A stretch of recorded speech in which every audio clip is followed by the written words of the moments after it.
on Wednesday, February 16th, 2022 at 7 p.m. at the Maricold Theater, Studio on the Square, 2105 Court Avenue, in Memphis, hosts the Anthony Elmore Black History film, Orange Mound, A Black Lecture, Critical Race Theory. Orange Mound is the first community in America built for blacks by blacks. Orange Mound filmmaker Anthony Elmore notes that Orange Mound suffers Memphis' worst white supremacy, racism, and black-on-black racism. Watch the scenes from the movie talk about Orange Mound and the civil rights movement. One of the most important civil rights leaders in Memphis was the Reverend Roy W.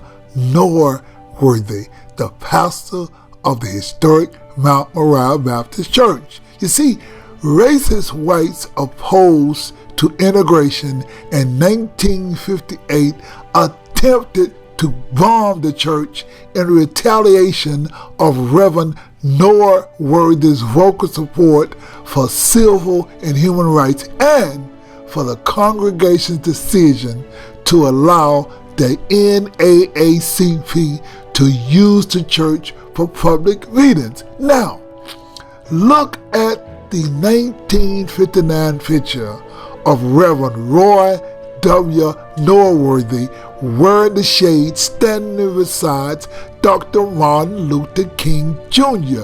Clearly, the historic Orange Mound, Mount Moriah Baptist Church was on the forefront of supporting the volunteer ticket.